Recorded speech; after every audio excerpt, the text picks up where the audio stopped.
How I knew I was Muslim within the first 7 verses of the Quran. This is crazy. So I was Christian my whole life. I went to Christian school, I did Sunday schools, I did vacation Bible schools, I did Bible studies. My parents even hosted like college level Bible study courses at our house for a good chunk of my childhood. And even when I was like more agnostic in high school, I still believed in God. Like I believed that there was a God, a greater being of the universe, and that, everything's connected and has a purpose. And when I got to college, I decided that I wanted to start going to one of the college Bible studies at a local church. And I went to go get a new Bible that had margins so that I could take notes, because I really wanted to get closer to my faith and become, a better follower of God. And while I was at the bookstore, there was also a copy of the Quran sitting on the shelf. And I remember thinking to myself, oh, well, that's the same God. Like, I would love to read this someday and understand how other people think and what they believe. Foreshadowing.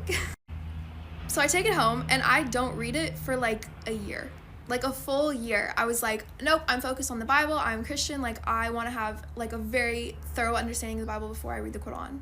Because I was going to read it as like an outsider, like just to understand what other people think, And so in that year, I was just really focused on the Bible, and I was going to church a lot. I was going to youth group every week. I was reading a lot on my own. I was taking notes. I was watching like lectures online. I was reading theology papers, like the whole thing. And every now and then there would just be like something I would read or come across, or something someone would say in a sermon, and I would just be like, I don't know about that. And it's anyone who's like gone through, doubting your faith, it's very frustrating. It's stressful, because you're like, no, like I believe, but like I just don't understand this thing. And so every time I would have those moments of doubts, I would literally just like take a minute, breathe, and I would pray. And I would pray something very specific. I never read it anywhere. I didn't like hear it anywhere. It just came naturally. I would use these very specific words. I would start by being thankful. I would tell God, like, literally, thank you for everything that you've given to me. I have so many blessings. Thank you. Thank you for all of them. Then I would say, by the way, you're the only one that I want to worship. Like, I don't want to go to anything else. I don't want to leave you. I don't want to leave God. Like, whatever you tell me goes. So I don't want to worship anyone else. I'm not asking for help from anyone else. I would ask to be guided and to be kept on a straight path.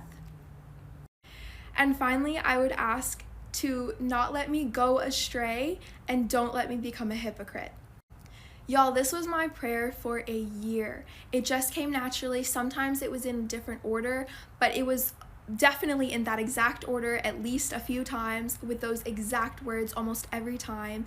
And I would be praying this prayer like at one point every day, genuinely every day.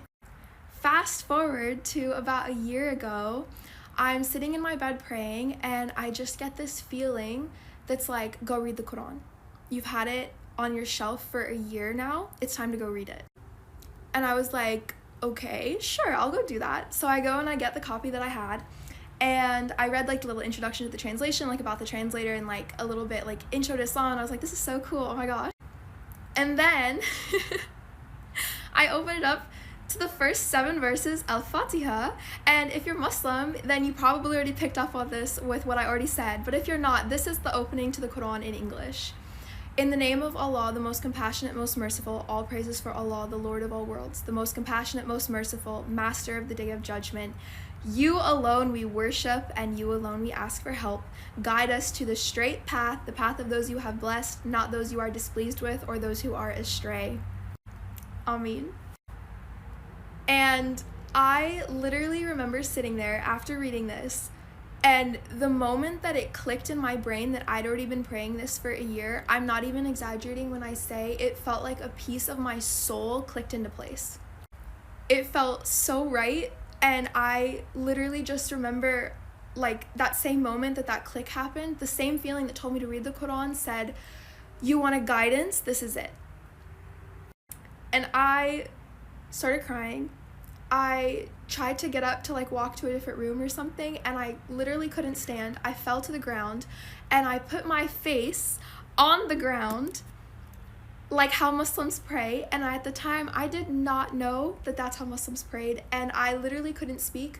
The only thing that I could kind of get out of my mouth was thank you. Thank you, thank you, thank you, thank you, over and over again. And yeah, so within 7 lines of the Quran, I knew I was Muslim, and I finished reading the whole Quran in English in about 3 months, and then I took my Shahada right before Ramadan, and yeah, it's been a year now, and oh my gosh, yes, that's my story, that's how I became Muslim. And in those 3 months that I spent reading the Quran, like, let me just say, I was blown away. I mean, I had things, literally questions I had since I was 7 years old answered for me. It felt like reading what I'd already believed. Like, basically, it was just all like, oh, I was Muslim my whole life and I didn't even know it. I also didn't know this at the time, but like, that prayer, Al-Fatiha, if you're doing all 5 prayers for the day and like with all the repetitions, you pray it a minimum of 17 times a day. And I had already been praying it basically daily before without even knowing. So yeah, I think, yeah, I'm so grateful that this is my story too, because, you know, like as Muslims, like making sure you do salah on time and like your focus can be really difficult. So it's such a blessing that like literally if I don't feel very, you know, focused in my prayer, I literally just get to slow down during Al-Fatiha and basically relive the moment that I realized I was Muslim. And yeah, I'll never get over it. I'll never shut up about it. Oof, it got a lot darker out. But that's my story. I am so genuinely blessed to be Muslim now. Like, it has improved my life so much in so many ways. And yeah, to anyone watching this, may Allah bless you and your family, and I hope you have a wonderful day.